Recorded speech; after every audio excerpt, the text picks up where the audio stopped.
Bénis ta parole, bénis ton peuple, agis pour la gloire de toi-même, atteins tes buts et tes plans, et que cette réunion soit comme tu l'as prévu. Au nom de Jésus-Christ, j'ai ainsi prié. Amen. Gloire au Seigneur.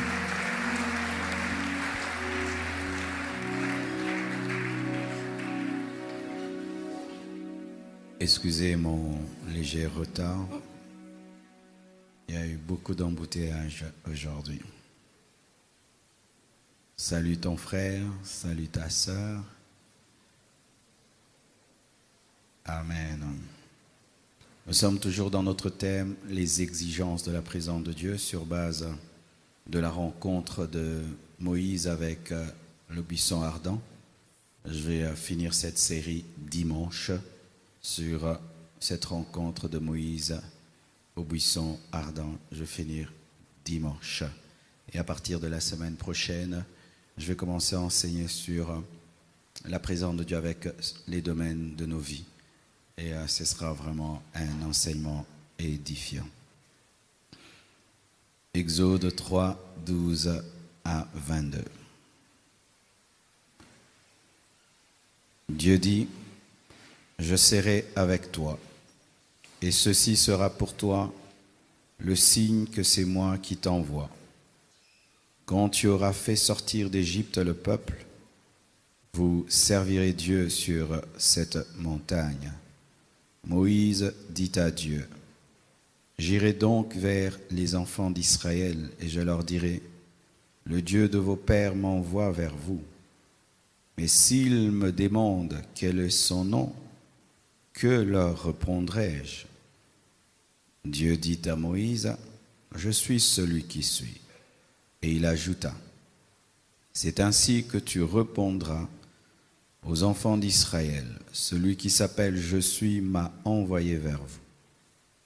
Dieu dit encore à Moïse: tu parleras ainsi aux enfants d'Israël: l'Éternel, le Dieu de vos pères, le Dieu d'Abraham, le Dieu d'Isaac et le Dieu de Jacob m'envoie vers vous. Voilà mon nom pour l'éternité. Voilà mon nom de génération en génération. Va, rassemble les anciens d'Israël et dis-leur: l'Éternel, le Dieu de vos pères, m'est apparu. Le Dieu d'Abraham, d'Isaac et de Jacob. Il a dit: je vous ai vu et j'ai vu ce qu'on vous fait en Égypte. Et j'ai dit: je vous ferai monter de l'Égypte où vous souffrez, dans le pays des Cananéens, des Héthiens, des Amoréens, des Phéréziens, des Éviens et des Jébusiens, dans un pays où coule le lait et le miel. Ils écouteront ta voix, et tu iras, toi et les anciens d'Israël, auprès du roi d'Égypte, et vous lui direz: l'Éternel, le Dieu des Hébreux, nous est apparu. Permets-nous de faire 3 journées de marche dans le désert pour offrir des sacrifices à l'Éternel, notre Dieu. Je sais que le roi d'Égypte ne vous laissera point aller, si ce n'est par une main puissante.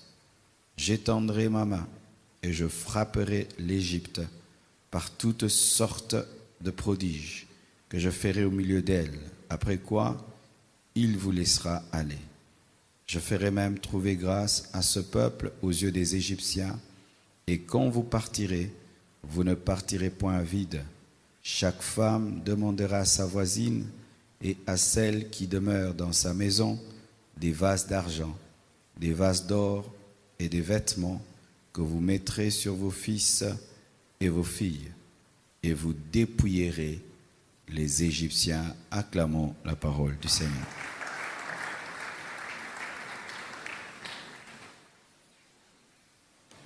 Voici la première exigence de la présence de Dieu, toujours sur base d'Exode 3.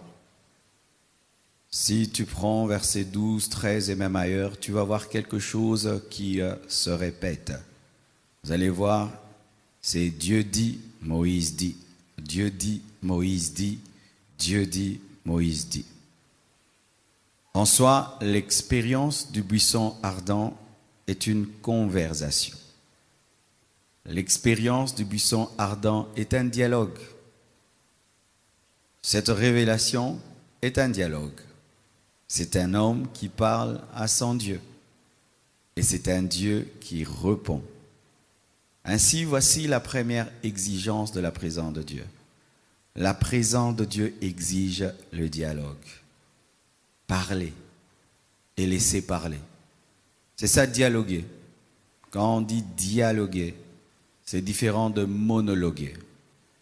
Dans dialogue, il y a deux personnes, au plus, au moins, qui doivent parler, pas monologue. Beaucoup d'entre nous monologuons dans la présence de Dieu. Et ce qui fait que nous n'expérimentons pas les profondeurs de Dieu. Parce que, au lieu de laisser Dieu parler, nous ne faisons que parler, parler, parler. Lorsque vous lisez ce passage, on ne dit pas Moïse dit, Moïse dit, Moïse dit, Moïse dit.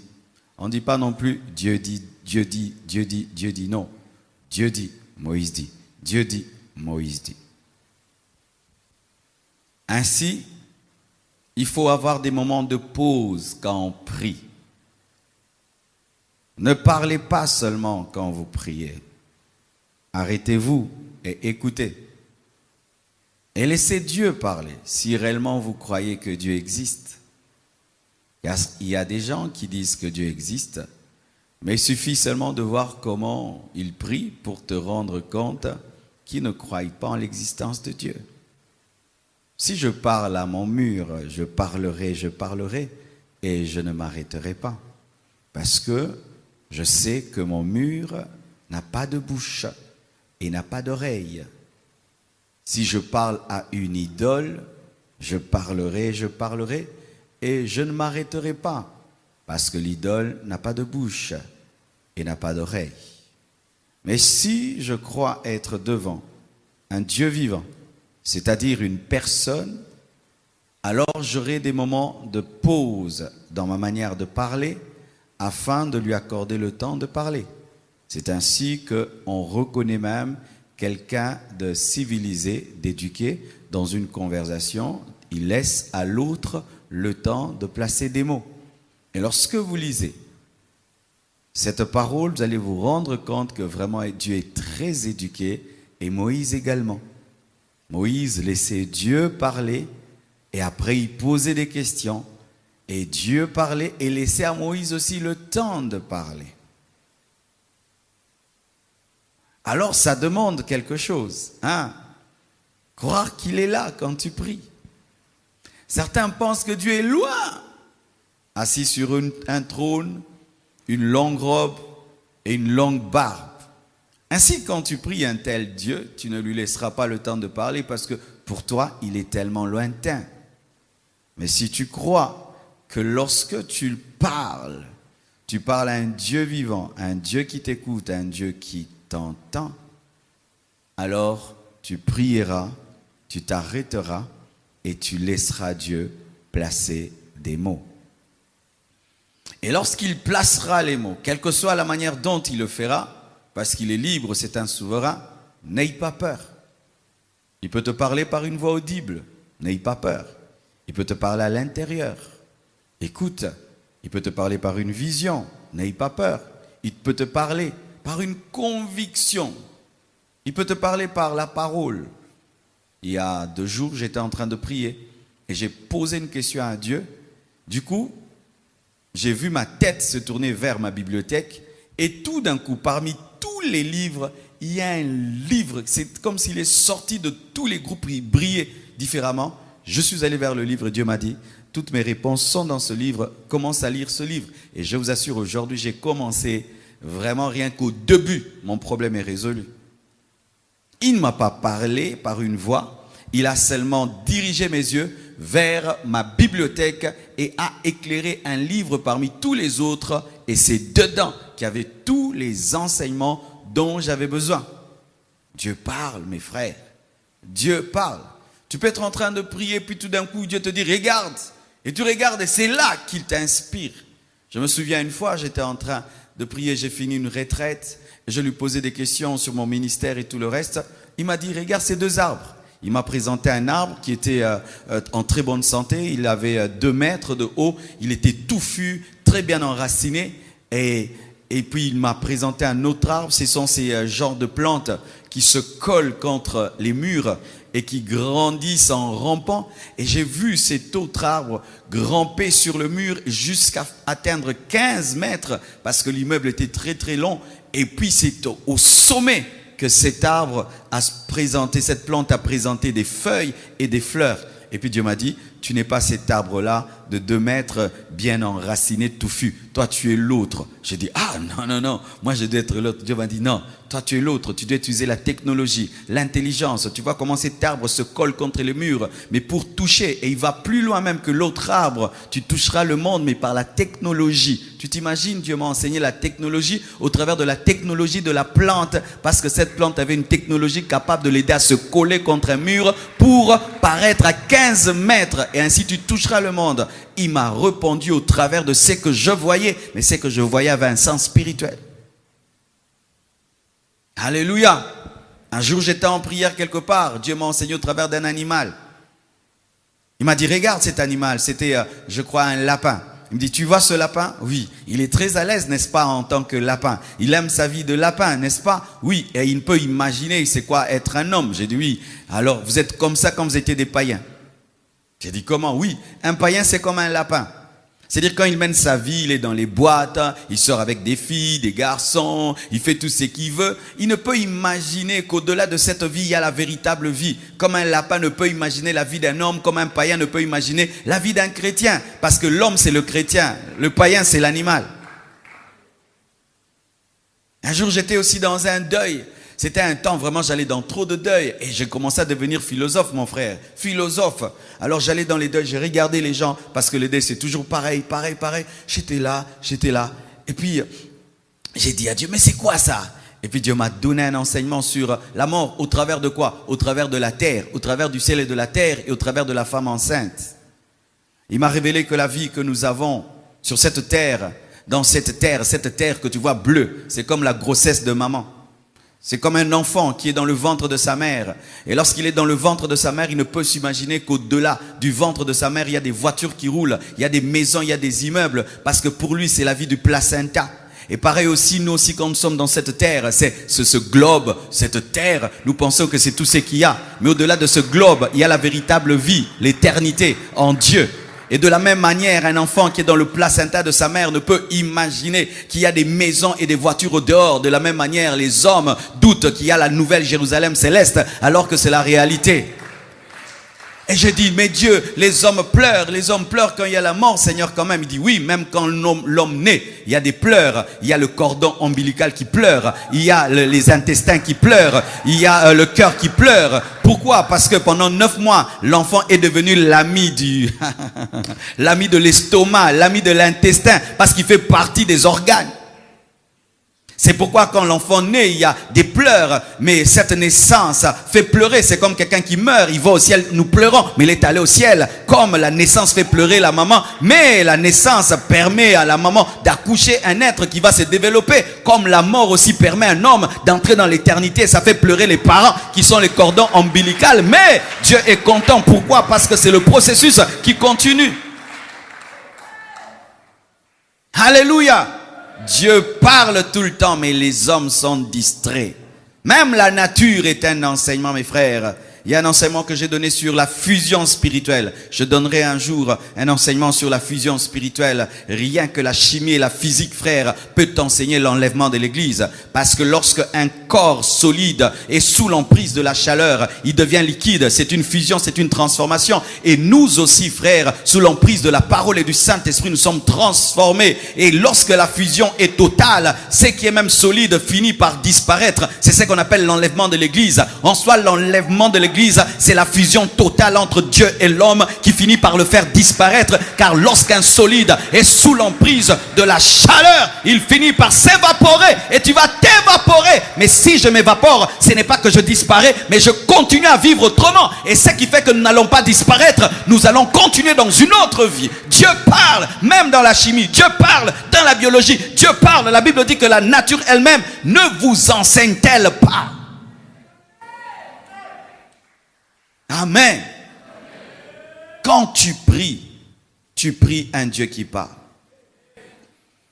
Mais souvent dans le dialogue, il n'y a pas seulement qu'un problème de monologue. Dans certaines conversations, c'est l'autre qui parle et qui ne laisse pas l'autre parler. Mais dans certains dialogues, il y a quelqu'un qui ne veut pas parler, qui te boude. Il te boude seulement, il ne te parle pas, il ne te parle pas, il ne te parle pas. Et certains, c'est ce que vous faites subir à Dieu. Il est là devant toi, tu ne lui parles pas. Et j'ai étudié, mes frères et sœurs, cette maladie. Cette maladie que nous avons dans la présence de Dieu. Regarde ta bouche. Je t'assure, elle n'a jamais de problème et rarement des problèmes pour s'exprimer. Très rarement. À moins que tu sois en colère contre quelqu'un, que tu décides de bouder quelqu'un et que quelqu'un vraiment a des problèmes avec toi. Mais dès le matin, lorsque nous réveillons, nous saluons les gens, nous parlons toute la journée. Mais bizarrement, quand seulement on entre dans la présence de Dieu, la même bouche refuse de s'ouvrir. Quand tu entres dans la présence de Dieu, tout d'un coup, la bouche là ne veut plus parler. Tu peux même venir à l'église ici, la bouche là refuse de chanter. On dit prions, 10 minutes, tu es fatigué. Mais tu es capable de causer toute une journée. Mais quand il s'agit seulement de parler de manière spirituelle, du coup tu as la lourdeur et la fatigue. Et moi, quand je remarque ça, je comprends que les vaines conversations, comme elles n'impactent pas le diable te laisse parler vainement. Mais la prière, c'est une conversation puissante qui peut toucher ta vie présente et future. C'est pourquoi quand tu veux prier, tu es lourd. Et moi, quand je sens qu'une chose énerve le diable, je dois la faire, même si je n'ai pas envie de la faire, parce que ça marche. Parce que les oppositions du diable sont des prophéties. Si tu vas au nord, Satan te combat et il te pousse vers le sud. Ne va pas vers le sud, continue au nord. Il y a quelque chose derrière. Et quand tu sens le dégoût de prier, frère, c'est le jour où ta bénédiction est à côté là. Prie, prie, prie. Même si tu n'as pas envie, prie, il y a quelque chose. Comment tu peux être reconnu dans ta vie comme étant une personne loquace, mais quand tu pries, tu n'es pas loquace? Comment toi qui es si capable de parler, d'argumenter, tu es même un avocat, mais quand tu pries, tu ne pries que 10 minutes. Tu n'as plus rien à dire, rien à dire. Alors que lorsque tu dois convaincre quelqu'un qui doit t'aider, il faut voir comment tu parles. Mais quand tu es devant le Dieu qui peut bouleverser ta vie, changer ta vie, tu manques quoi dire, c'est anormal. Comment arrivons-nous à parler aux hommes qui peuvent nous aider que pour des petites choses? Nous avons des arguments, nous pouvons même insister, déranger pendant 1 mois, 2 mois, mais quand il s'agit de Dieu, tu te tiens devant Dieu là, tu n'as rien à dire. C'est un problème spirituel. Vous tous qui ces derniers temps n'arrivez pas à parler à Dieu, vous êtes sous l'emprise du diable, vous êtes sous l'emprise des démons, vous êtes sous l'emprise de la chair. Ce n'est pas normal que tu sois loquace dans tous les domaines sauf dans la prière. Je préfère même quelqu'un qui parle peu aux hommes et qui parle beaucoup à Dieu, parce que tes prières peuvent influencer les hommes. Mais si tu parles beaucoup aux hommes et pas à Dieu, tu ne vas pas influencer Dieu. S'il y a un endroit où il faut savoir parler, c'est devant Dieu, pas devant les hommes. Parce que tu peux parler bien à un homme, mais après, ça ne change rien à ta vie. L'homme peut te soutenir pendant 1 mois, 6 mois, 1 année, 2 ans, et puis va se fatiguer de toi. Mais Dieu peut prendre toute ta destinée en charge. Les grandes révélations sont dans le dialogue. Si tu as un ami qui ne te parle pas, il ne t'écrit pas, il ne t'appelle pas, qu'est-ce qui va t'arriver? Tu seras triste et votre amitié va prendre un coup, n'est-ce pas? Mais il en est de même avec Dieu, tu es son ami. Quelle est la dernière fois que tu lui as parlé? Quelle est la dernière fois que tu lui as parlé de tout ton cœur sans distraction? Quelle est la dernière fois? C'est pourquoi ces derniers temps tu n'es pas heureux. Tu n'es pas dans la joie parce que le Saint-Esprit dans ta vie est attristé. Et tu sais, Dieu est très jaloux. Il te voit dans sa présence, tu n'as rien à dire. Il te voit dans sa présence, tu es en train de souffrir, de ramer. Tu n'arrives pas à placer un mot, tu es là, distrait comme tout, lourd comme tout. Mais après, Il te voit après le culte, comment tu causes avec tout le monde, tu papotes. Comment tu peux prendre le téléphone 1 heure, tu parles, 2 heures, tu parles, envoyer des voices, envoyer de ceci. Il te voit. Mais la même personne-là qui entretient ses relations humaines, lorsqu'elle se tient devant Dieu, n'arrive pas à prier. Une idolâtrie. L'idolâtrie, ce n'est pas seulement prier une idole, c'est aimer quelqu'un ou quelque chose plus que Dieu.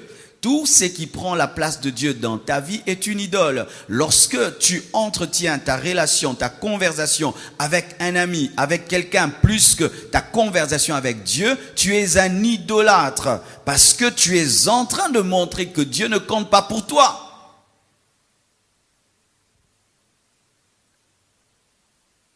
Moïse dit, Dieu dit. Amen. Hein? Moïse dit, Dieu dit. Moïse parle, Dieu parle. Ça prouve encore quoi? Que nous n'avons pas un Dieu dictateur qui te dit « Tais-toi, écoute-moi, tais-toi, écoute-moi ». Non, nous avons un bon papa. Alléluia. Dieu n'est pas comme ton père dictateur qui ne te laisse jamais parler. Le créateur du ciel et de la terre est le meilleur père.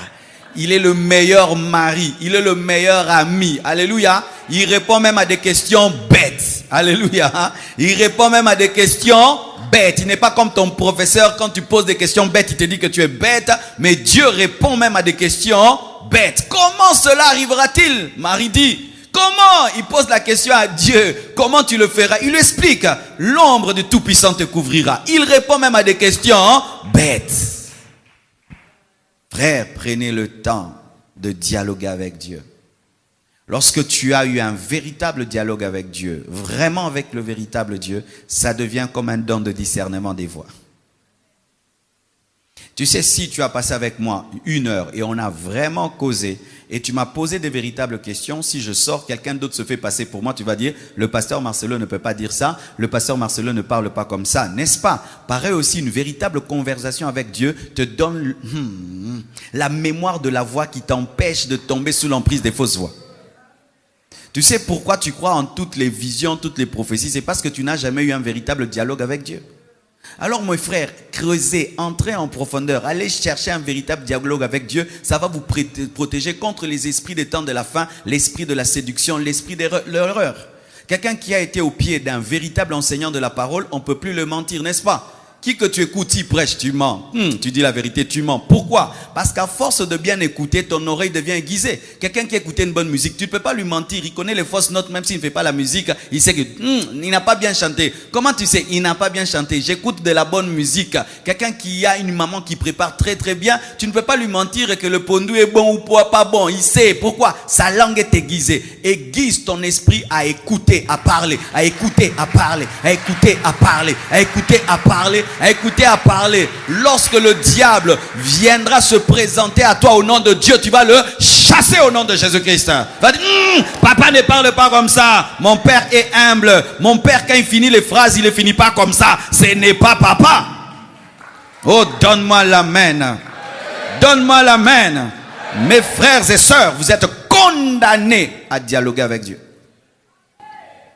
C'est pourquoi je n'aime pas la dépendance prophétique. Les gens me combattent à cause de cela, mais je n'arrêterai jamais d'enseigner cela, parce que lorsque l'autre dialogue avec ton père à ta place, et lui vient te dire ce que ton père a dit, tu ne connais pas ton père, mais tu connais celui qui parle à ta place auprès de ton père. Ce qui fait que le jour où il aura un problème avec ton père, et viendra au nom de ton père, tu ne sauras pas si c'est ton père qui a parlé, parce que tu ne connais pas ce que ton père a dit. C'est dire quoi? Le jour où le prophète se déconnecte de Dieu, tu ne sauras pas qui s'est déconnecté de Dieu, il va te mentir au nom de Dieu parce que toi tu ne connais pas la voix de ton père. C'est pourquoi le ministère prophétique dans le Nouveau Testament n'est pas un ministère de direction mais de confirmation. Ah oui, c'est un ministère de confirmation du dialogue,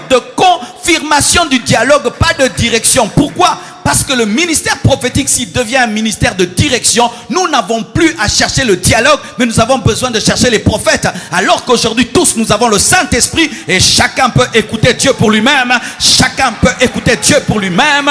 Parce que hier, c'était des serviteurs. Et parmi les serviteurs, il y a le serviteur le plus proche du maître. Mais aujourd'hui, nous ne sommes pas que des serviteurs. Nous sommes l'épouse. Nous sommes tous l'épouse. Et Jésus-Christ est mon mari. Et mon mari n'a pas besoin d'intermédiaire pour parler à sa sa femme. Donne-moi un amen. Regarde, toi qui tout le temps es derrière les prophètes, Dieu a dit quoi? Dieu a dit quoi? Tu ne sais pas écouter Dieu. Mais ceux qui ne sont pas derrière les prophètes, Dieu a dit quoi? Il dit, papa, tu dis quoi? Papa, tu dis quoi? À Marcelo. Lorsque le prophète vient me dire, Dieu m'a dit ça, j'ai dit, c'est vrai, papa m'avait dit ça. Là, ce sont tes propres pensées. Papa m'a pas dit ça. Et on a peur d'une femme qui est en communion avec son mari. Mais une femme qui est séparée de son mari, on peut lui dire, ton mari avait dit, c'est vrai, ton mari avait dit. Mais une femme qui est en communion avec son mari, tu vas lui dire, ton mari avait dit. Dialoguer, frère. Dialoguer. Et dialoguer. Et dialoguer. Regarde ceci. Si tu passes ta journée avec quelqu'un qui ne parle pas, c'est toi qui parles et qui parle, il parle, tu as envie que cette conversation s'arrête, vrai ou faux? Et si ça prend 30 minutes, vraiment, tu veux que ça s'arrête. Mais si tu reçois chez toi à la maison un bon causeur, il te fait rire, il te parle. Vous pouvez passer même toute la journée, n'est-ce pas? Et puis tu dis, ne pars même pas, dors même, on va continuer à causer, n'est-ce pas? Pareil aussi, quand tu vis dans le dialogue, tu ne sens plus le temps passer quand tu pries. Tu sais pourquoi tu comptes les minutes? C'est parce que tu monologues. Le jour que tu vas entrer dans le dialogue avec Dieu, tu ne vas plus sentir les heures passer. Tu ne vas plus t'ennuyer de la prière. D'ailleurs, on va commencer à venir te sortir de la prière. Pourquoi? Oh, je vous dis la vérité, frère. Si toi, aujourd'hui, le président de la République te dit, viens chez moi le matin, nous allons causer toute la journée, tu vas couper? Qui va couper? Parce que tu sais que c'est une conversation qui va changer ta vie. Maintenant, le roi des rois, le seigneur des seigneurs, t'invite dans sa présence pour que vous puissiez dialoguer. Mais c'est toi qui dis toujours, il est temps, il est temps, il est temps. C'est parce que tu ne dialogues pas. Frères et sœurs, ton problème, ce n'est même pas un problème de timing. Ton problème, c'est un problème de communion. C'est pourquoi, mon frère, toi qui vis le dialogue avec Dieu, ne te connecte pas aux gens qui vivent le monologue. Ils vont t'abîmer. Pourquoi? Parce qu'ils ne sont pas là où tu es, même si vous êtes à côté. Ce n'est pas parce que vos chaises sont côte à côte que vos dimensions sont côte à côte. Oui, tu peux être à côté de moi, toi tu es au parvis, moi je suis au lieu très saint, frère. C'est pourquoi quand tu pries, frère, et toi tu as un moteur spirituel qui fonctionne, ne regarde pas ce voisin qui a besoin de 30 minutes pour entrer. Toi tu dis amen, tu entres, ne le suis pas. Car certains, ils commencent à entrer dans la présence de Dieu au milieu de la prédication. Mais d'autres, c'est seulement qu'on dit frères et sœurs, quand seulement on donne le communiqué, la présence. Mais toi, c'est maintenant que tu viens d'entrer, non? Vrai ou faux, hein? C'est maintenant, non? Même quand on chantait là, tu n'étais pas là. Dans ta présence, tu n'étais pas là. Toi, tu viens d'entrer seulement dans la prédication. Toi, Dieu commence à te parler seulement maintenant, non? Hein? Mais un autre seulement quand seulement on chantait, Dieu lui parlait, Dieu lui parlait, Dieu lui parlait, Dieu lui parlait. Maintenant une telle personne, vous allez vous dire en retraite, elle va t'abîmer, elle va t'abîmer. C'est pourquoi dans les églises, moi je conseille ceci, qu'il y ait toujours des moments où on prie ensemble et des moments aussi chacun se retire dans son coin. Pourquoi? Chacun son appétit spirituel et sa communion avec Dieu. Je risque de me brancher à quelqu'un qui a une fuite d'air spirituel, une prise d'air spirituel. Des fois, frère, tu es en train de regarder ce voisin lourdeau là et tu te connectes à lui. Il n'a pas encore rencontré Dieu. Le jour qu'il rencontrera Dieu, il aimera plus que toi. Tu es en train de te connecter à un Saoul qui est en train de persécuter l'église, alors que lorsqu'il aura la révélation, il va aimer Dieu plus que toi. C'est pourquoi marche selon que Dieu te fait marcher. Marche selon ta révélation et ta communion avec Dieu. Alléluia. Si toi, pour que tu te rassasies de la présence de Dieu, tu as besoin de 10 heures. Prie 10 heures, frère. N'écoute pas ces gens-là qui vont me donner des enseignements contre beaucoup d'heures de prière. Laisse-les. Amelane peu ma yanga ote a kontrango. Yanga ote a kontrango pa ko kakane pete.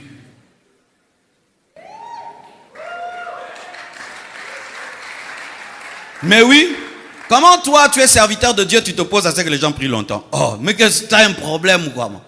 Tu as déjà vu quelqu'un qui fait la publicité des cinémas s'opposer à ce que les gens regardent beaucoup les films? Frère, si toi pour te rassasier de Dieu, tu as besoin de 12 heures du temps, prie 12 heures du temps. Si toi tu as le temps pour ça, fais-le. Amen, hein? Fais-le, fais-le, fais-le. Si toi quand tu pries, tu as besoin de pleurer, pleure à toi. Amen, hein? Pleurez à vous. Parce que cette même personne-là qui ne pleure pas devant Dieu, pleure devant un homme. pleure devant une femme. Oh chérie, tu me laisses seulement comme ça. Moi, ça sort devant Dieu. Va pleurer devant les femmes et les hommes. Laisse-moi pleurer devant Jésus. Ah oui, laisse-moi pleurer devant. Frère, moi, je ne serai jamais impressionné par un homme. Un homme impressionné. Tu vas m'impressionner en quoi? Tu pleures toujours quelque part. Vous pleurez quand vous ratez le visa. Vous pleurez pour ceci, vous pleurez cela. Laissez-moi pleurer pour les âmes. Chacun est passionné de quelque chose. Chacun est passionné par quelqu'un. Et si toi, c'est Dieu qui te passionne, frère, c'est la meilleure de toutes les passions. Alors livre-toi totalement. Donne-toi totalement. Donne-toi totalement. Donne-toi totalement. Et des fois, ça arrive que tu es obligé. Tu dois aller au travail. Tu dois aller étudier. Alors tu dis, Seigneur, cette conversation te continue en nzela. Alléluia. N'est-ce pas que tu fais ça? Tu es en train de causer avec quelqu'un au téléphone, mais tu dois sortir et tu sors avec ton téléphone. Tu entres dans la voiture. Dieu, c'est pareil aussi. Je suis en train de prier, mais je dois aller au boulot. Qu'est-ce que je fais? Je continue à prier dans la voiture. Je continue à prier. Je continue, je n'arrête pas. Pourquoi? La conversion est tellement profonde que je ne peux l'arrêter. C'est pourquoi je vous ai dit, même quand tu dis Amen, que ce ne soit pas Amen. Amen veut dire que cela soit ainsi, ce n'est pas arrêté. Dire Amen, ce n'est pas sortir de la présence de Dieu. Dire Amen, c'est qu'il en soit ainsi. Un jour, on vient poser la question à Catherine Kuhlman. On nous dit, donne-nous le secret de ton ministère. Comment tu fais pour entrer dans la présence de Dieu? Elle dit, comment je fais? Vous entrez, vous sortez. Moi, j'en sors jamais. On dit, comment tu fais pour rentrer? Elle dit, mais vous faites comment pour sortir? Parce que moi, depuis que je suis entré, je ne sors pas. J'habite là, je vis là, je dors là, je me réveille là. Quand une femme est épousée par son mari, quand est-ce qu'elle entre dans le mariage? Elle vit là, elle habite là. Quand tu entres dans la présence de Dieu, tu dois rester là. Ainsi, ce n'est pas quand je dis merci, Amen, que je me suis déconnecté de la présence de Dieu. J'ai arrêté de prier d'une certaine manière, mais je continue d'une autre manière. Parce qu'alors même que ma bouche ne parle pas, mon cœur peut parler. Amen. Dieu dit, Moïse dit. La présence de Dieu exige la foi. Dites la foi.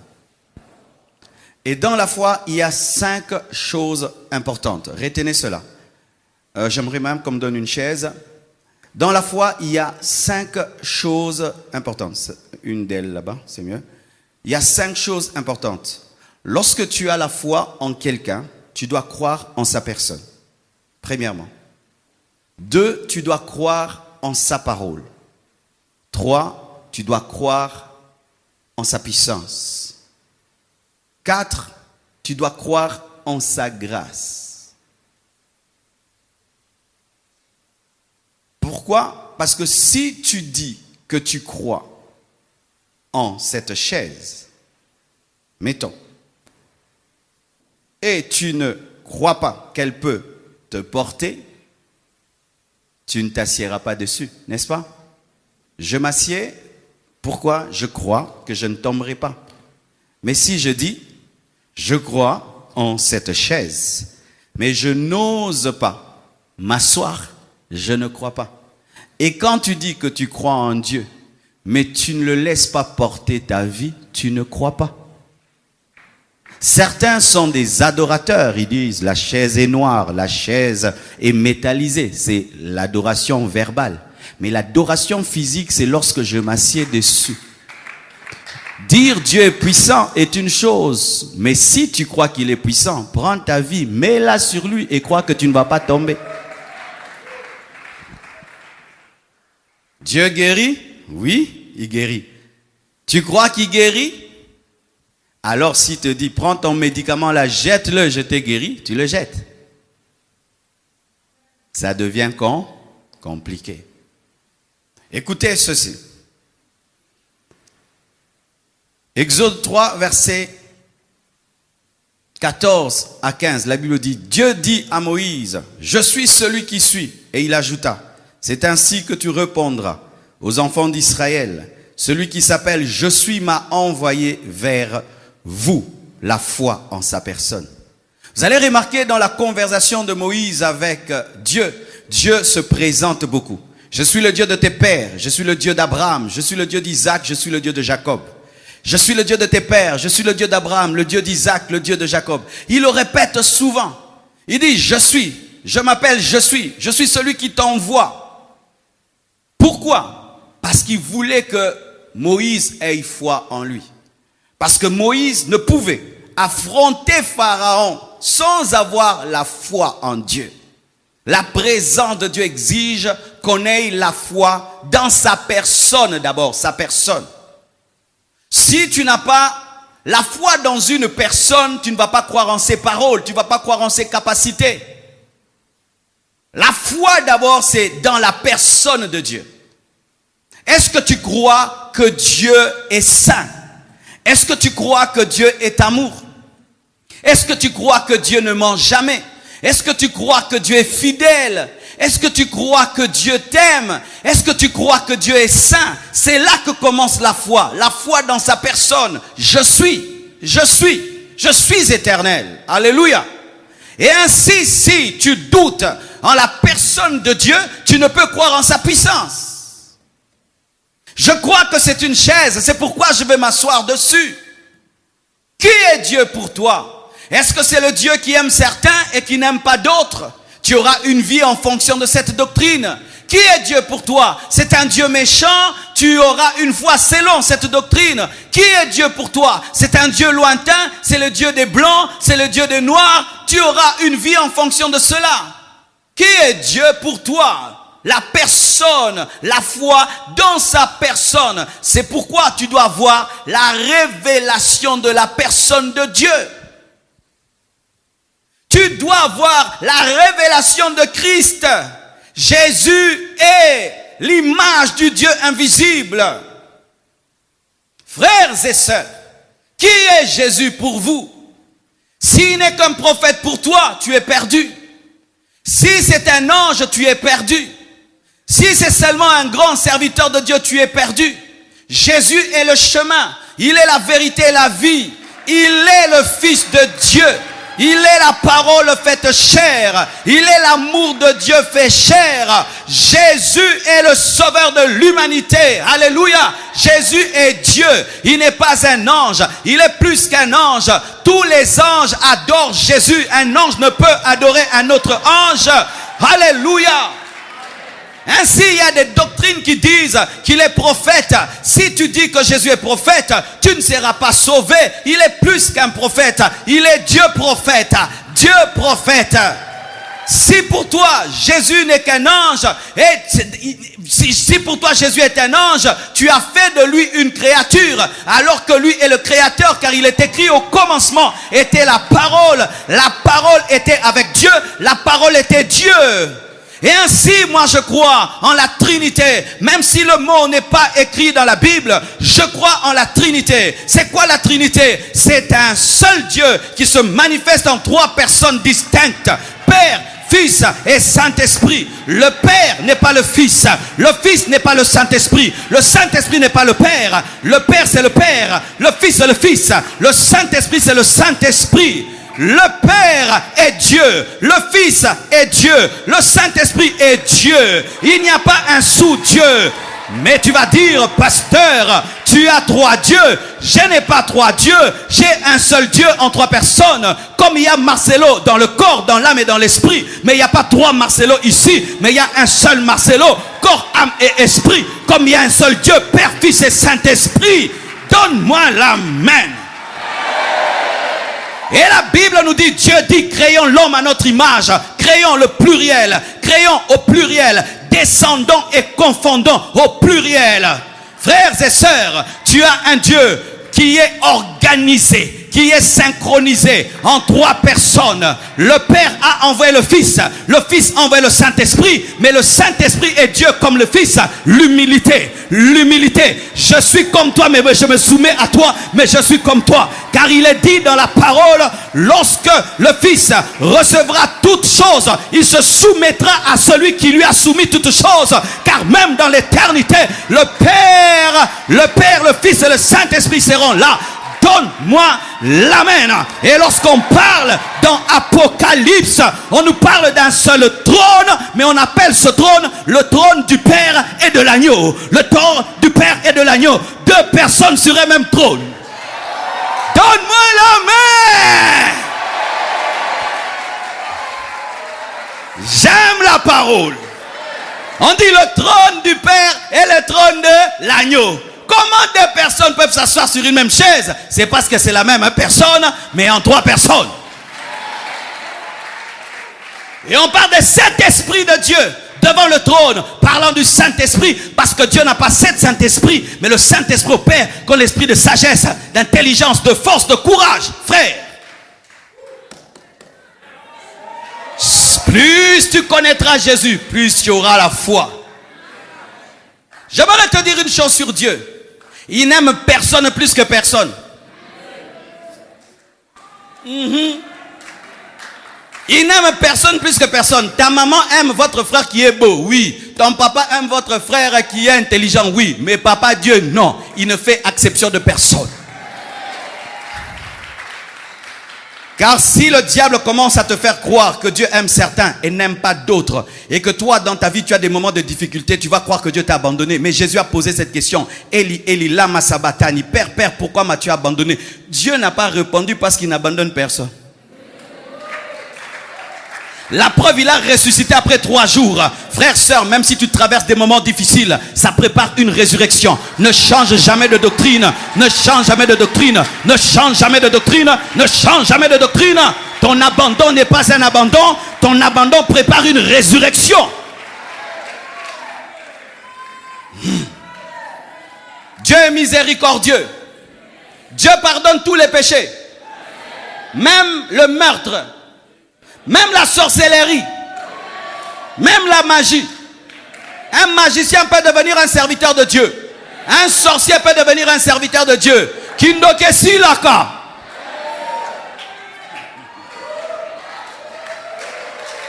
Lorsque tu as cette révélation de Dieu, mon frère, quelle que soit ta vie passée, tu peux croire en la grâce de Dieu aujourd'hui. La personne de Dieu, est-ce que tu la connais? Dieu est parfait. En lui, il n'y a point de défaut. Lorsque le diable te présente un Dieu avec des défauts, ce n'est pas Dieu. Dieu n'a aucun défaut. Dieu n'est pas méchant. C'est pourquoi même l'enfer est la manifestation de son amour. Dieu n'enverra pas les hommes en enfer parce qu'il est méchant. Dieu va les envoyer en enfer parce qu'il est bon. Parce que la présence de Dieu brûle plus que le feu de l'enfer.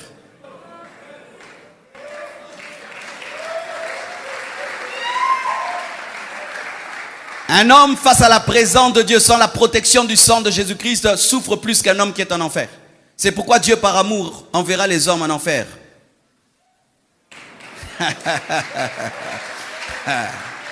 L'amour de Dieu. Mes frères et sœurs, Dieu vous aime. Est-ce que tu le sais? Dis Dieu m'aime. Même si mon père est mort, Dieu m'aime. Même si ma mère est morte, Dieu m'aime.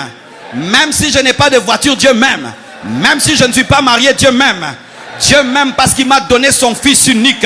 Le signe de l'amour de Dieu, c'est le fils unique qui est mort à la croix. Dieu m'aime, Dieu m'aime, Dieu m'aime, Dieu m'aime.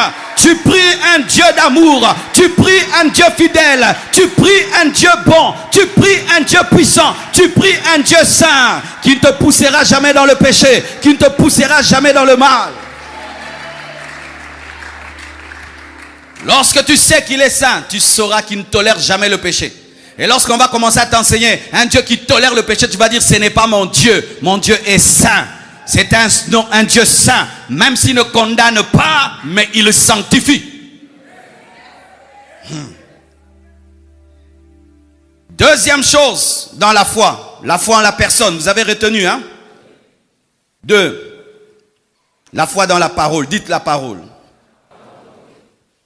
Voyez, tu dis, pasteur, tu es un homme sérieux, hein? Pasteur, je crois vraiment que tu es un homme sérieux, tu es un vrai serviteur de Dieu. Ok. Et puis je te dis, mon frère, vois-moi après le culte, je veux te donner quelque chose. Tu dis, ah, pasteur, toi tu mens souvent. Est-ce que tu as la foi? Lorsqu'on a la foi en une personne, on croit aussi en ses paroles. Et Dieu dit à Moïse, je vous ferai monter de l'Égypte. Il avait fait ou pas? Où vous souffrez, dans le pays des Cananéens, des Hétiens, des Amoréens. Il a fait ou pas? Est-ce qu'Israël est allé en Canaan? Nous qui lisons l'histoire, est-ce qu'ils sont allés en Canaan? Mais oui. Il a promis à Moïse qu'il allait les sortir de l'Égypte pour les amener en Canaan. Est-ce qu'il a accompli cette parole? Dieu ne va pas commencer à mentir dans ta vie. Il ne va pas inaugurer les mensonges dans sa vie à partir de ta vie. Dieu n'a jamais menti.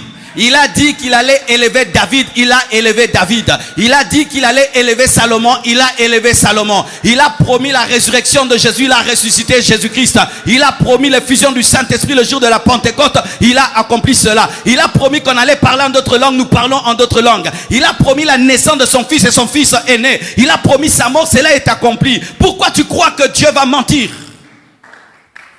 Dieu ne ment jamais. Et sa parole s'accomplit toujours. S'il parle, ça ne s'accomplit pas. Qu'est-ce que tu dois faire? Attends. Elle s'accomplira certainement. La parole de Dieu court avec vitesse pour se réaliser. Tu dois croire en la personne et en la parole. En la personne et en la parole. Tu ne peux pas dire que tu crois en Dieu, tu lis la Bible, tu doutes. Oh, il y aura l'enlèvement de l'église. Ah, vraiment. La Bible, les gens vont monter. Ah, sans avion. L'homme sous la Bible et pensa.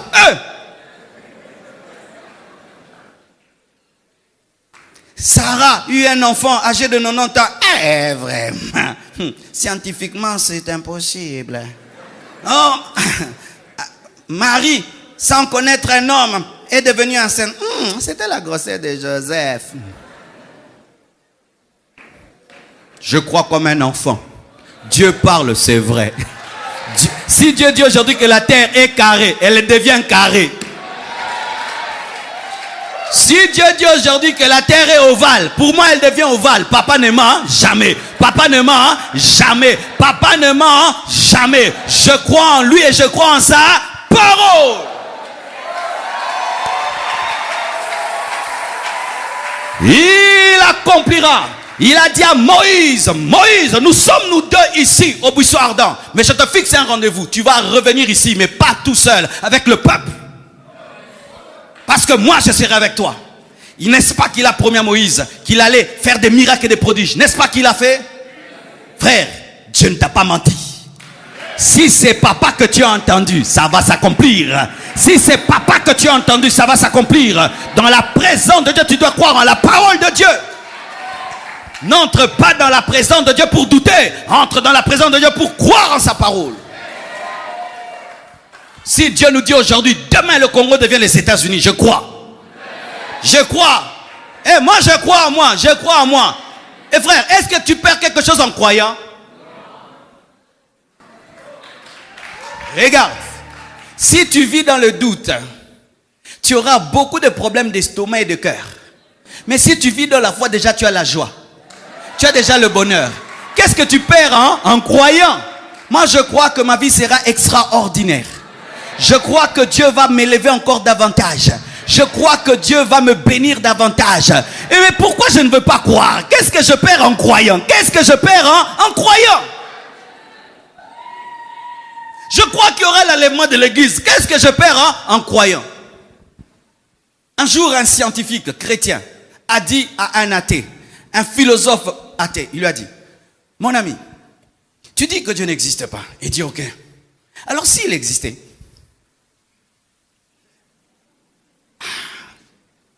tu te rends compte que toute ta vie, tu l'as mené comme si Dieu n'existait pas, tu meurs comme ça, il existait. Et puis il dit, supposons que Dieu n'existe pas. Qu'est-ce que je perds en croyant qu'il existe? Parce que croire en lui me pousse à vivre dans l'intégrité, dans l'honnêteté, dans la pureté, dans l'amour et dans la paix.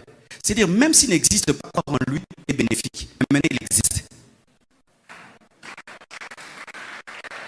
pas compris. Même si Dieu n'existe pas, tu crois que Dieu existe, ça va te pousser à être honnête, avoir une bonne famille. Tu es en paix avec les gens et tu ne fais pas de dégâts. Maintenant, il existe. C'est-à-dire, même son absence est une bénédiction.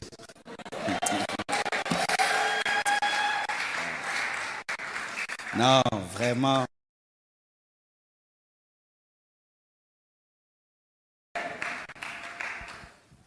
Frère, croyant à la parole de Dieu. Si Dieu te dit que tu seras béni cette année, même quand on est le jour de la veillée, attends. Attends ce qu'on appelle au Congo Nzombo le soir. Tu connais le Nzombo le soir? Ce sont les vendeuses qui pendant toute la journée n'ont rien vendu. Mais reste au marché tu vendras. Elles restent au marché. Elle continue à chasser les mouches. Et vers 23h, il y a quelqu'un qui organise sa fête à la maison. Il a besoin de 200 pains. Dis 200 pains. Toutes les vendeuses sont rentrées à la maison. Elle est restée attendant Nzombo le soir. Et quelqu'un achète 200 pains en une seconde. Ne craque pas, continue. Sa parole s'accomplira. Il est fidèle. Il n'est pas un homme pour mentir, ni fils de l'homme pour se repentir. Ce qu'il a dit, il le fera certainement dans ta vie. Continue à croire, continue à confesser la parole, continue à te préparer à recevoir la bénédiction. Continue à le dire, continue à le proclamer. Continue. Un jour, tu toucheras la parole. La parole ne reste pas parole. La parole finit par devenir chair. Tu toucheras, tu palperas ce que Dieu t'a dit. J'ai eu des moments dans ma vie où Satan a amené le doute, mes frères. C'était un temps difficile dans le ministère. Tu lis les prophéties et tu regardes ta vie. Contradiction. Mais je me regardais dans le miroir et je disais, Marcelo, Dieu ne ment pas. Continue. Persévère. Il y a un temps dans ta vie, il y aura comme une contradiction. Tu t'appelles Abraham, mais tu n'as pas d'enfant. Tu t'appelles père d'une multitude, mais ta femme n'a pas d'enfant. Continue à porter ce nom. Un jour, la réalité va rejoindre la prophétie. Mes frères, ne doutez pas. Ne doute pas. Papa est fidèle. Papa ne ment jamais. Rien qu'en Jésus-Christ, des centaines de prophéties se sont réalisées. S'il y a une chose qui devait être difficile pour Dieu, ce n'est pas créer les cieux et la terre. C'était la venue de son fils sur la terre. Sa mort et sa résurrection. Mais il a réussi l'opération la plus compliquée. Et tu penses qu'avec toi il va échouer? Nzamba mema nzambe na mokili pe nzamba vivo kansa mutu pe nzamba sekwisa nzambe pe nzamba songa nzambe.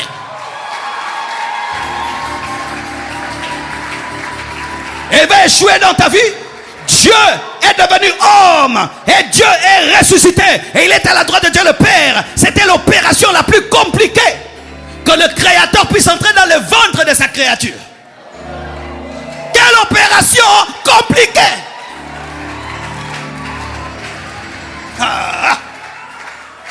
Dieu est entré dans le ventre de sa créature. 9 mois.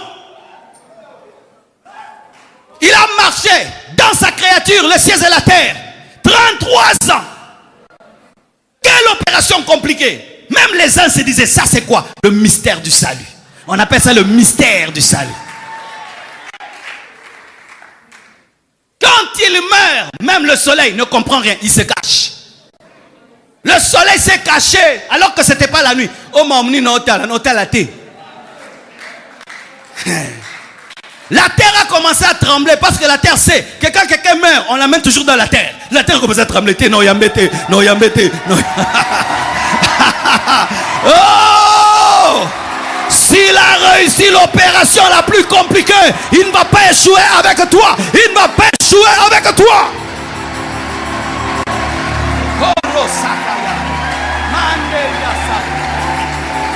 Donne-moi la main que je te parle. Hey, c'est pourquoi, malgré sa mort et sa résurrection, Jésus a gardé l'apparence humaine. Vous savez ça? Pour ceux qui ne savent pas, il y a déjà un homme au ciel.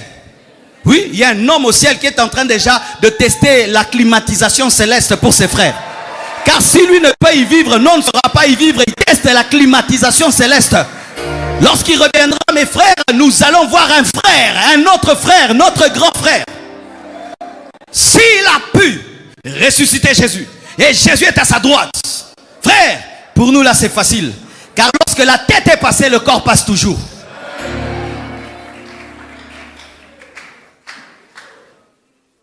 Il est venu seul contre tous les ténèbres du monde. Et il les a vaincus. Et maintenant toi, Dieu te promet seulement que tu auras l'impact dans ton quartier, tu ne crois pas. Jésus lui devait recevoir les nations. Et Dieu lui a donné. Frère, ayez la foi. Dieu te promet que tu vas te marier, tu doutes. Jésus lui a promis l'église. Et Dieu lui a donné l'église. Toi tu dois payer une dot de $1000, tu doutes. Jésus a payé la dot du sang. Toi tu dois draguer seulement 5 mois. Tu doutes. Jésus a dragué 33 ans.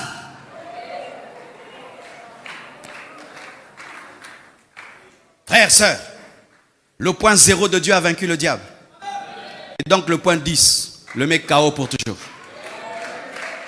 Christ est mort. Et en mourant, il a vaincu le diable. Satan, un cadavre t'a vaincu. Satan, honte à toi. Un cadavre t'a vaincu. Et bembebeta Satana KO. Jésus meurt. C'est qu'il dépouille le diable. Tu t'imagines? Ton ami revient te voir. Pourquoi tu es gonflé? Le cadavre m'a tapé. Le point 0 de Dieu a vaincu le diable. Maintenant sa résurrection va faire quoi? Sa résurrection va faire quoi? Si Dieu a réussi avec Jésus, il réussira avec toi. Tel il est, tel nous sommes. Tel il est, tel nous sommes. Tel il est, tel nous sommes. Tel il est, tel nous sommes. Et arrêtez même de considérer dans vos vies que la mort est un échec. Non, Jésus est mort, ce n'est pas un échec. L'échec, c'est de mourir avant le temps de Dieu. Car avant le temps de Dieu, Jésus fuyait la mort. Mais quand c'est le temps de Dieu, et tu es en communion avec Dieu, elle a du prix aux yeux de Dieu. La mort d'un juste. Il y a un cortège des anges qui t'attend. Mais aujourd'hui, les chrétiens ne comprennent plus ça. Et nous vivons tout le temps effrayés de la mort. Nous devons être effrayés de péché. Je dis toujours à ma femme, je ne crains qu'une seule chose dans ma vie. Le péché. Parce que ça court-circuite le plan de Dieu. Ça abîme le plan de Dieu. Parce que Christ est mort sans péché. C'est l'agneau de Dieu sans tache. Tu dois croire en la personne de Dieu. 2, tu dois croire en la parole. Et Dieu ne te mentira pas. Parce qu'il n'a jamais menti. Si tu as dans ta vie des prophéties qui sont des mensonges, ce n'est pas Dieu qui te les a données. C'est le diable et toi-même. Enlève ça de ta vie. Vaut mieux avoir une seule prophétie qui va s'accomplir que 1000 prophéties qui ne s'accompliront jamais. C'est pourquoi vous, qui avez le don de prophétie, faites très attention. Vous pouvez détruire la vie de quelqu'un et l'amener à douter de Dieu. Faites très attention. Arrêtez ces choses pour un rien. Dieu m'a dit, Dieu m'a dit. Arrêtez ça. Ça ne touche pas qu'à toi. Ça touche à l'image de Dieu. C'est-à-dire que tu peux rendre un homme incrédule face à Dieu parce que toi, quand tu penses, c'est Dieu. Quand tu rêves, c'est Dieu. Mes frères, tout ça va serrer entre bisodés. Moi, je suis ton pasteur. Des fois, je rêve. Ce n'est pas Dieu. Ah oui, des fois, j'ai beaucoup de rêves que je jette à la poubelle. Tu dors affamé, tu rêves en train de manger. Tu aimes beaucoup une femme, et puis tu rêves que tu l'as épousée. Et ça me loulé là, frère. Oh, donne-moi la main que je te parle. Ton ami a des problèmes et tu compatis à ses problèmes. Et tu vas lui donner une prophétie qui va dans le sens de ce qu'il veut. Et puis lui, il attend cette prophétie. Dieu me dit, cette année va te consoler, frère. Parce que toi, tu as compassion de lui. Maintenant, tu dis, Dieu a dit. Alors que c'est toi qui dis. J'ai dit, Dieu va te consoler. Et puis, il attend une année, rien n'arrive. Et puis, il doute. Il rentre dans le monde. Quand tu n'es pas sûr que Dieu t'a parlé, donne un conseil. Je te conseille de faire ceci. Je trouve que ceci est bon. Mais ne dis pas ainsi, dit le Seigneur. Surtout de manière précise. Je peux te dire, frère, courage, tiens bon. Dieu me dit de te dire, courage, tiens bon. Mais venir te dire, ça c'est la femme de ta vie. Dieu me dit, quitte Kinshasa, va à Dubaï, là-bas tu seras milliardaire. Et tu vas, tu attends, et puis ça n'arrive pas. Et puis je viens de te dire, c'est un esprit. Les prophéties que tu as, qui te les a données? C'est ton ami, hein? C'est ton ami qui t'aime beaucoup. Vérifie maintenant ton ami. Est-ce qu'il t'a déjà prophétisé quelque chose de dur? Jamais. J'ai vu ça quand j'étais célibataire. Combien de filles ont détruit leur vie? Des gens les prophétisaient à ces filles. Marcelo va t'épouser. Regarde, j'ai épousé Maman Blanche. Ah oui, hein? Marcelo va t'épouser. Marcelo va t'épouser. D'ailleurs, demain, il va te saluer. Et puis aussi, ça coïncide, je la salue. Mais c'est pas parce que je te salue que je vais t'épouser. Alors tu refuses tel homme, alors que c'est lui l'homme de ta vie, et tu veux l'homme de la prophétie, et l'homme de la prophétie ne t'épouse pas, et l'homme de ta vie épouse quelqu'un d'autre parce que tu tardais. Maintenant, tu vas forcer la vie. Et quand tu souffres, tiens, pourquoi tu m'as fait ça? Dieu t'a fait quelque chose?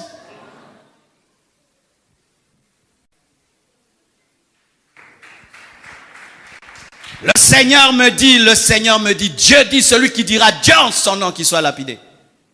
Nous jouons aujourd'hui avec le nom de Dieu, où nos pensées deviennent des prophéties, nos songes deviennent des prophéties, nos cauchemars deviennent aussi des prophéties. Même les cauchemars sont devenus des prophéties. Na l'hôtelio mabé, posa mutema mabé. Dieu parle par les songes. Comment tu peux connaître un songe? Voici. Le songe a une autorité spirituelle. Lorsque tu as un songe, frère, tu ne l'oublies pas. Lorsque tu as un songe, il est toujours accompagné de son explication. Dans le Nouveau Testament, les songes sont accompagnés d'explications. Dieu ne donne pas un songe bitoto. Où tu rêves, tu es à Dubaï, et puis du coup en Chine, et puis au Congo, et puis tu es sur une moto, et puis dans une voiture, et puis dans un avion. Frère. Et puis tu dis, Dieu, ça veut dire quoi? Est-ce que c'est Dieu qui t'a parlé?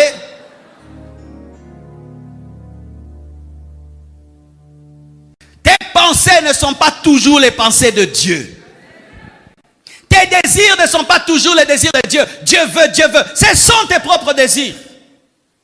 Car si tu n'arrives pas à ce niveau-là, tu vas toucher la foi en la parole de Dieu. Et tu vas être un chrétien déçu, mais Dieu ne t'a rien fait, mais tu t'es déçu toi-même. Tu t'es déçu toi-même parce que tu t'es dit à toi-même les choses que tu voulais entendre. Oui, beaucoup s'autoprophétisent, non? N'est-ce pas? Quand tu t'autoprophétises, est-ce que tu es sûr que tu es brisé et mort à toi-même? Car chaque fois que nous nous autoprophétisons et que nous sommes vivants à nous-mêmes, nous nous disons les choses que nous voulons entendre. Et quand ça n'arrive pas, Dieu m'a déçu. Dieu t'avait parlé. Oye Kimiat.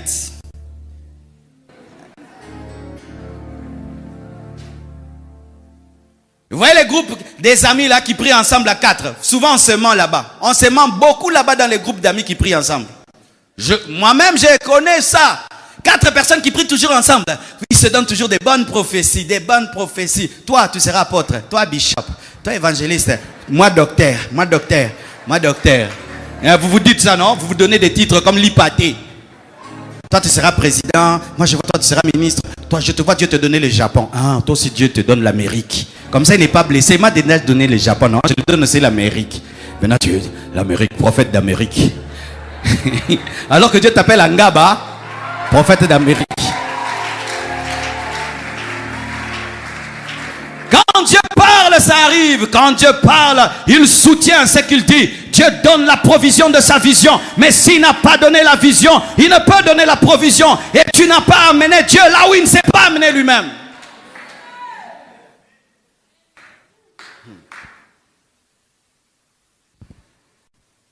La foi dans sa puissance. Dites puissance. Tu dois avoir la foi dans sa personne, la foi dans sa parole, la foi dans sa puissance. Dieu n'est pas puissant, mes frères. Dieu n'est pas puissant. Dieu n'est pas puissant. Il est tout puissant. Et le vrai terme, il est omnipotent. Ça veut dire quoi? Il peut tout faire. Il peut nous faire disparaître tous maintenant. Il peut prendre la terre, les éclater en une seconde. Il peut appeler à l'existence les choses qui n'existent pas. Et il peut faire disparaître les choses qui existent. La parole doit être accompagnée de la puissance pour que la parole soit puissante. Pourquoi? Si il y a la parole, mais il n'y a pas la puissance, tu deviens démagogue. Les démagogues, je vais changer, je vais tout changer, je vais tout changer, retrousser les manches, tout. Mais rien n'arrive. Pourquoi? Il a une parole, mais n'a pas la puissance. Mais Dieu a une parole puissante. Pourquoi? Parce qu'il a la puissance d'accomplir sa parole. Ce qui fait que Dieu ne peut jamais promettre ce qu'il ne peut faire parce qu'il peut tout faire. S'il dit, Abraham, l'année prochaine, à la même période, ta femme qui est vieille aura un enfant, ça va s'accomplir. Pourquoi? Il a la puissance de faire ce qu'il dit. Dieu est capable de faire tout ce qu'il dit. Nos parents pouvaient te dire, je vais t'envoyer à tel endroit. Il a la volonté, mais il n'a pas la capacité. Mais Dieu a la volonté et il a la capacité. Quand Dieu te promet, il a déjà testé sa puissance pour te donner. Et ainsi, n'aie jamais peur de croire parce qu'il a la puissance de faire. Je crois que cette chaise est solide. Je vous assure, si c'était de la paille, j'allais pas m'asseoir parce que je connais mon poids et je connais la force de la paille. Mais je connais aussi mon poids, je connais la force du métal et donc je m'assieds parce que ça a la puissance de me tenir et je connais la puissance de Dieu et je peux prendre ma vie, je la place sur Dieu.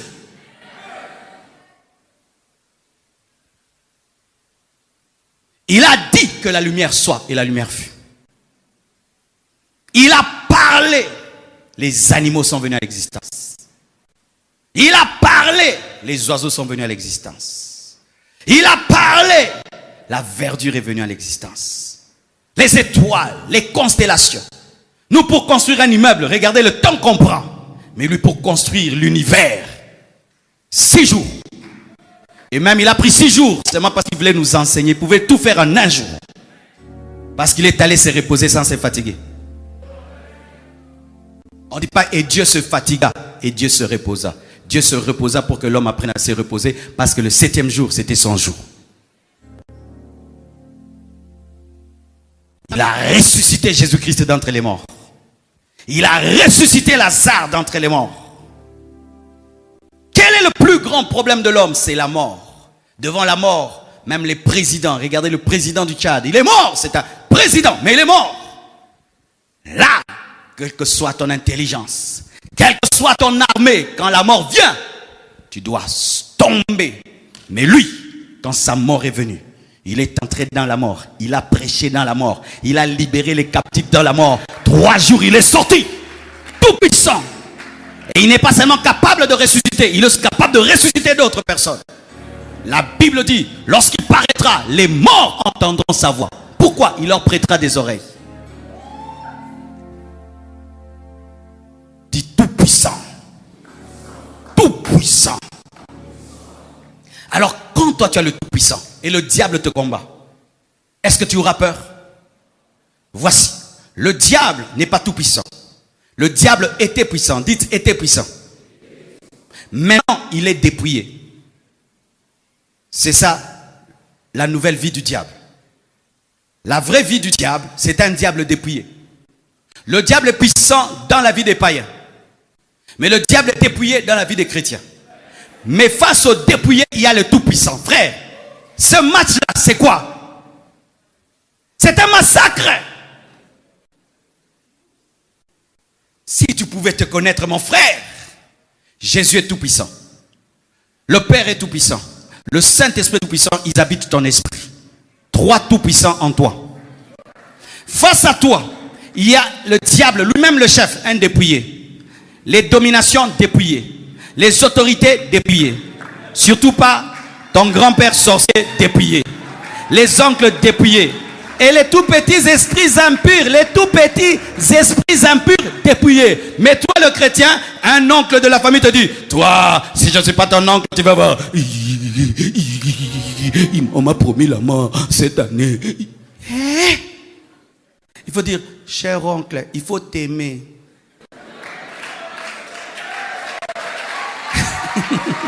Il faut t'aimer. Hein? On ne cherche pas des combats qui nous dépassent. Va jouer avec tous les autres païens de la famille. N'ose pas chez moi. Et que ce soit la dernière fois que tu me parles sous ces tons. Sinon, je vais prier que tu sois aveugle même 7 jours. Mais c'est ce que Paul a fait. Paul a fait ça. Paul a fait. Il prêchait, quelqu'un dérangeait. Il prêche quelqu'un. Il dit, tu deviendras aveugle jusqu'au soir. Il devient aveugle. Il ne voit plus. Il ne voit plus. C'est pourquoi vous entendez jamais dans cette église. Priez, les sorciers nous attaquent. Vous avez déjà entendu ça dans cette église? Pasteur, arrêtez de faire ça. Vous êtes en train de faire la publicité du diable. Hein? C'est comme vous dites, prions, il y a des bébés dehors. Pas ma bébé. Frère, les visions là que vous amenez. Pasteur, nous voyons des sorciers à la porte de l'église. Frère, vraiment. Des bébés à la porte de l'église, ils vont nous faire quoi? Des choses que vous croyez comme ça. Oh, il y a des sorciers à la porte de l'église. Ils sont en train de les bloquer. Vous croyez de telles choses? Moi, je ne crois pas des choses comme ça. Toi, tu as déjà bloqué le cortège présidentiel. Et maintenant, on va bloquer le cortège du roi des rois dans ma vie. Mais frère, comment vous croyez des choses comme ça? Moi, je ne crois pas. Je ne crois pas. Il te sera fait selon ta foi. Si tu crois à la puissance du diable, tu vas vivre la puissance du diable. Moi, face à moi, j'ai un diable dépouillé. La Bible nous dit il a dépouillé les autorités, les dominations à la croix. Je crois à la parole. Je ne crois pas à ce que les hommes disent. Je crois à la parole.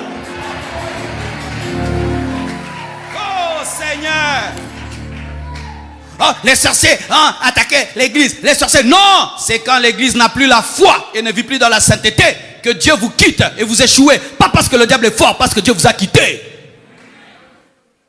Les églises ne meurent pas parce que le diable est fort. Les églises meurent parce que Dieu les a abandonnées. Israël perdait les guerres, pas parce que les nations étaient fortes, mais parce que Dieu les avait abandonnées. Mais quand tu as Dieu, frère, personne n'est fort devant toi. Personne. Tu as Dieu, qu'est-ce qu'un homme te fera? Tout puissant, dites tout puissant. Capable de tout. Capable de tout. Capable de tout. Capable de tout. Il peut guérir les malades. Il peut ouvrir les yeux des aveugles. Il peut faire parler le muet. Il peut faire marcher le paralytique.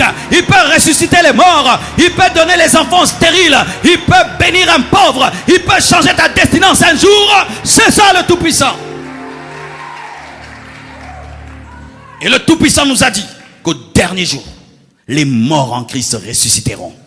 Des milliards d'hommes sortiront, monteront. Rabagazagamaja. Hey, hey.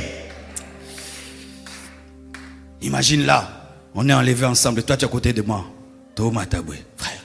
Comment on est commis? Alléluia. Oh Jésus, Jésus, nous attendons vivre ta toute puissance. C'est en train de monter. Frère, quelle robe mon frère, toi aussi quelle robe. Quel corps glorieux frère, toi aussi quel corps glorieux.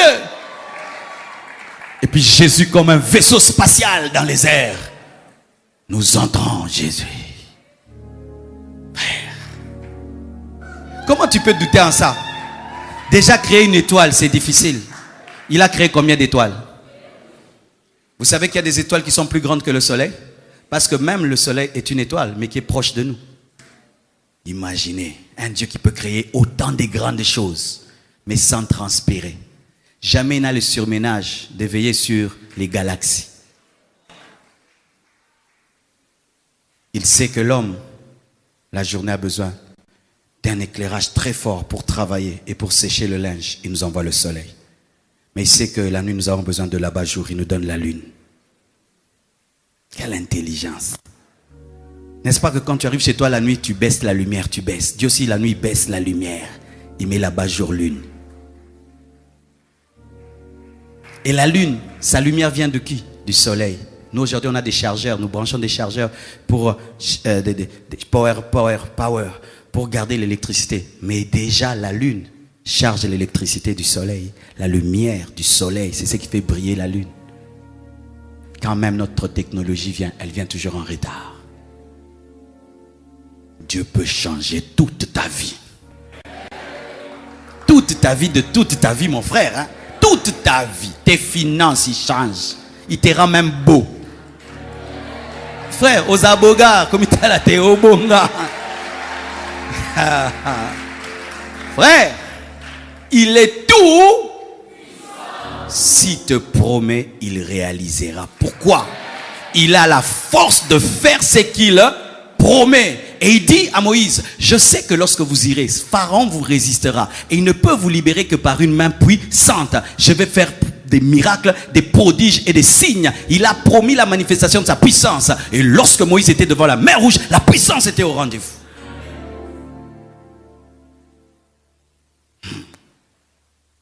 Waouh, quel débordement. Le couvre-feu est à 22 h, n'est-ce pas? On peut continuer un tout petit peu? Une autre chose, la foi en sa sagesse et sa stratégie. Dites stratégie. Dieu dit à Moïse, tu iras auprès de Pharaon et tu vas lui demander de vous laisser aller rendre culte dans le désert. 18, ils écouteront ta voix. Et tu iras, toi et les anciens d'Israël, auprès du roi d'Égypte, et vous lui direz, l'Éternel, le Dieu des Hébreux, nous est apparu. Permets-nous de faire 3 journées de marche dans le désert pour offrir des sacrifices à l'Éternel, notre Dieu. Il leur donne une sagesse. Allez demander d'aller faire une marche dans le désert. Une sagesse qui commence par une chose petite, mais qui va finir par la sortie de tout un peuple pour toujours, pour ne jamais revenir en Égypte. Voici, frère. Des fois, nous croyons à la parole de Dieu. Nous croyons à la personne de Dieu. Nous croyons à la puissance de Dieu. Mais nous ne croyons pas en la sagesse de Dieu. C'est-à-dire la stratégie qu'il va mettre en place pour accomplir ce qu'il t'a dit. Pourquoi? Parce que nous sommes intelligents. Tu es intelligent. Tu as une manière de réfléchir et de penser. Et lorsque Dieu te dit, je veux faire de telle manière, tu te dis, non Seigneur, ce n'est pas intelligent. Ce n'est pas sage. Nous les hommes, nous ne vivons pas comme ça. Et ça fait maintenant que tu ne crois pas parce que les voies de Dieu ne sont pas tes voies. Les pensées de Dieu sont élevées au-dessus de tes pensées. Tes pensées ne sont pas élevées au-dessus de la pensée de Dieu. C'est la pensée de Dieu qui est élevée au-dessus de ta pensée. Écoutez par exemple des choses qui nous choquent dans la vie. Dieu te dit que si tu meurs, tu vas vivre. Alors que nous les hommes, pour vivre, nous devons nous battre à continuer à vivre. Il te dit que si tu perds, tu gagnes. Alors que nous, celui qui gagne, c'est le qui gagne. Si tu donnes, tu recevras. Selon nous les hommes, c'est si tu veux recevoir, tu dois amasser. Amasser encore, amasser. Mais lui nous dit, si tu veux être riche, tu dois donner. Non, mais quand je donne, je m'appauvris. Mais tu dis non, quand tu t'appauvris, c'est quand tu gagnes. Ah, Seigneur, est-ce que ça marche? Tu dois croire que Dieu est plus sage que toi. Tu as un problème avec quelqu'un, selon le monde, tu dois l'écraser. Dieu te dit, va t'humilier. Va lui demander pardon. Ah non, c'est moi, j'ai raison, lui il a tort. Non, va t'humilier. Et si tu t'humilies, je vais résoudre le problème. Ah, jamais tu n'as pas compris la sagesse et la stratégie de Dieu. Écoutez la stratégie. Dans la guerre, lorsque tu vas aller délivrer un peuple, tu dois avoir des chars, tu dois avoir une armée. C'est ce que Dieu devait donner à Moïse. Mais Dieu lui donne quoi? Un bâton. Va avec le bâton, tu vas libérer mon peuple. Pas une armée, pas des lances. Non, ma stratégie, c'est le bâton. Va seul, je t'accompagne. Mais Dieu était avec lui. Gédéon veut aller à la guerre. Il veut prendre beaucoup de gens. Dieu lui dit non, ils sont trop nombreux pour aller à une guerre. Non, quand on veut gagner une guerre, on doit être nombreux. Mais non, Dieu lui diminue l'armée pour gagner. Tu vois? Quand tu veux faire des grandes choses, tu prends ton répertoire, tes relations. Je connais tel général, je connais tel ministre, je connais tel PDG, je connais. Avec ces 10 personnes que je connais, je veux faire. C'est vrai, naturellement. Et puis Dieu te dit, pour ce projet, tu ne vas avoir personne. Esprit d'échec.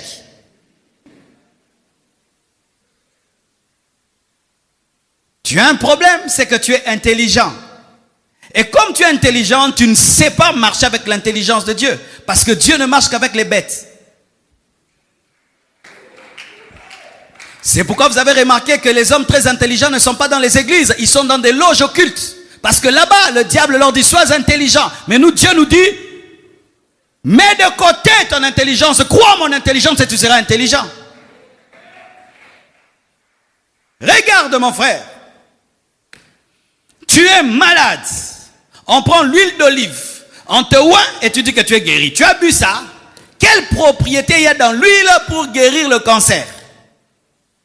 La puissance, tu crois?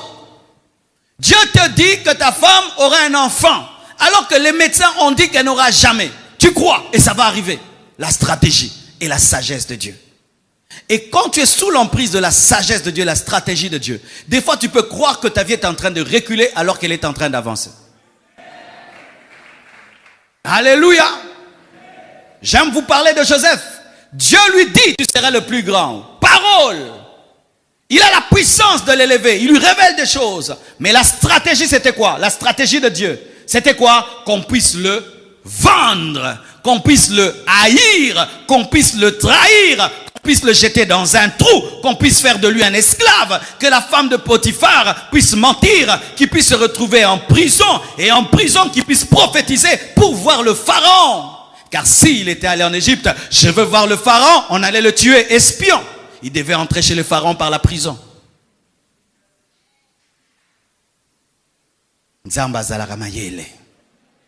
Qui croit que Dieu est sage?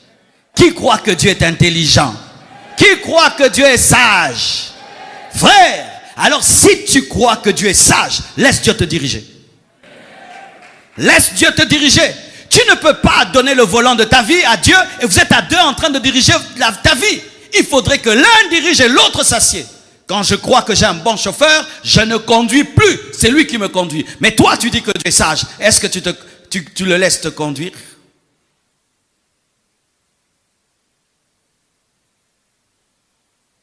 Un jour, Dieu te demandera quelque chose qui paraîtra bizarre. Mais c'est la chose qui changera ta vie. Il te dira une chose qui paraîtra bizarre. Mais c'est celle qui changera ta vie. Il a dit à Pierre de jeter son filet. Lorsque les poissons fuient quand ils voient le filet. Il a pêché toute la nuit. Il n'a rien eu. Parce que la nuit, les poissons ne voient pas bien. Ainsi, ils ne peuvent pas bien voir le filet. Ils vont tomber dedans.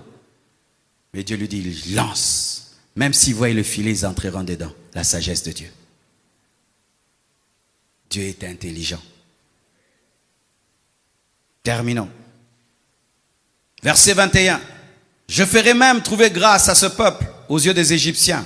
Et quand vous partirez, vous ne partirez point à vide. Chaque femme demandera à sa voisine et à celle qui demeure dans sa maison des vases d'argent, des vases d'or, des vêtements que vous mettrez sur vos lits et sur vos fils et sur vos filles, et vous dépouillerez les Égyptiens. Dites la grâce. Tu dois croire en la grâce. Dites la grâce. Tu peux croire en la personne de Dieu. Tu peux croire en la puissance de Dieu. Tu peux croire en la parole de Dieu. Tu peux croire en la stratégie de Dieu. Mais si tu ne crois pas en la grâce de Dieu, tu ne croiras pas que ce Dieu tout-puissant veut agir dans ta vie, parce qu'il peut être tout-puissant mais refuse d'agir dans ta vie. Écoutez ceci. Quand tu vois la personne de Dieu, sa sainteté, sa fidélité, sa hauteur, quand tu vois sa parole et tu vois sa puissance et tu vois sa sagesse, tu peux dire, ce Dieu est trop grand pour moi, il est trop saint pour moi, il est trop élevé pour moi, il ne peut agir dans ma vie. C'est pourquoi la Bible dit que nous devons nous approcher avec assurance du trône de la grâce pour être secourus dans tous nos besoins. Aucun homme ne mérite d'être aidé par Dieu. Aucun homme ne mérite de vivre la puissance de Dieu. Aucun homme ne mérite de vivre les miracles de Dieu. Aucun homme ne mérite d'entendre la voix de Dieu. Aucun homme ne mérite d'expérimenter l'onction de Dieu. Tout ce que nous vivons, c'est la grâce et la grâce. Qu'est-ce qu'est la grâce? La grâce est une faveur imméritée. C'est-à-dire, je suis indigne, mais Dieu me rend digne. Comment Dieu nous rend digne? Il nous rend digne au travers de son Fils Jésus. Lorsque tu es dans la présence de Dieu, présente Jésus. Et Jésus va te permettre d'avoir ce que tu ne peux pas avoir. La Bible nous dit que les Égyptiennes ont donné des bijoux et des vêtements aux Juifs. Depuis quand un maître se dépouille pour habiller un esclave? C'est lorsque la grâce de Dieu est sur toi que des personnes feront pour toi ce qu'elles ne peuvent faire dans ta vie. Donne-moi l'amen. Mon frère, je t'assure qu'il y a des choses qui vont t'arriver qu'un homme ne peut faire pour toi. Lui-même va se poser la question, pourquoi je le fais? Parce que Dieu lui a ordonné de te faire grâce. Mais pour qu'un homme te fasse grâce, il faut que tu obtiennes grâce. Car les hommes font grâce quand tu as trouvé grâce. Frère, la grâce, je crois en la grâce. Je crois en la grâce. Je ne crois pas en ma sainteté. Je ne crois pas en mes prières. Je ne crois pas en ma discipline. Je crois en la grâce. La grâce, c'est la grâce. Frère, même si tu n'es pas intelligent, Dieu peut t'élever. Nous avons des exemples. Même si tu n'es pas la plus belle, tu peux te marier. D'ailleurs, dans cette église, les top modèles, je les marie difficilement. Mais les sœurs normales, souvent,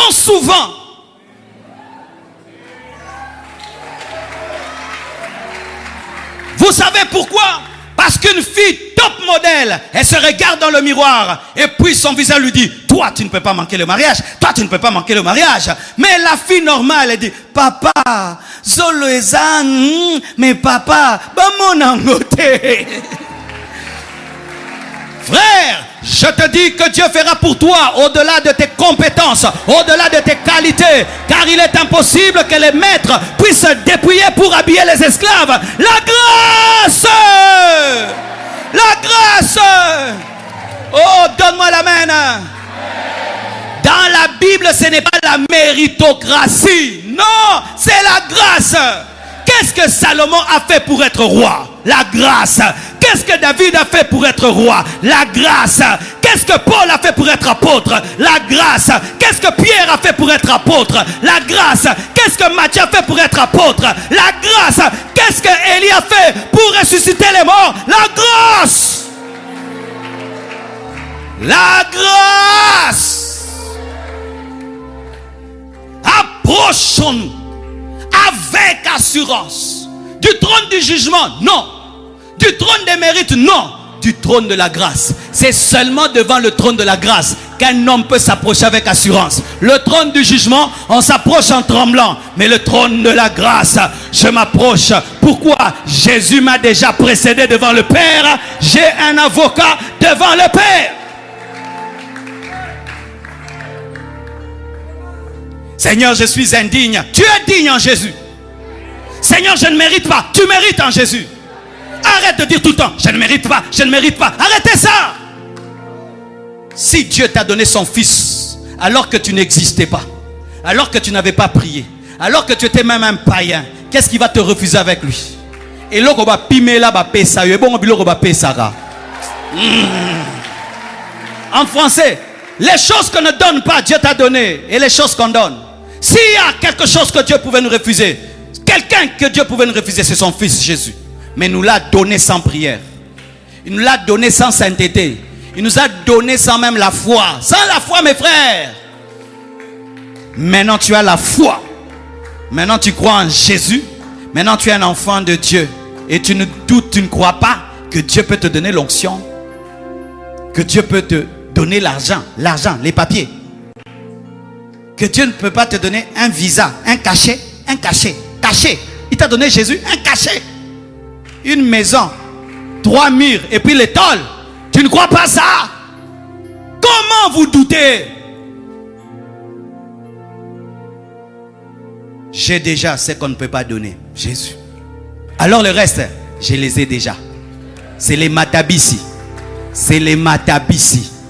C'est pourquoi il dit cherchez premièrement le royaume de Dieu et sa justice. Et tout le reste sera donné par-dessus. Pourquoi? Si tu as Christ, tu as tout le reste. Alors ne faites jamais ceci comme le pharisien. C'est ça les choses que des fois nous faisons au Congo. Nous avons même des chansons qui énervent Dieu. Seigneur, souviens-toi de mes retraites. Souviens-toi de mes montagnes. Souviens-toi de mes genoux. De mes genoux. Ba genou nangaye. Ba genou. Ba genou non l'équipe ba genou à chameau. Ba genou nangaye. Ba genou. Les genoux. Tu es montagnard ou tu es pas tes genoux, pas tes retraites, pas tes jeunes. La grâce.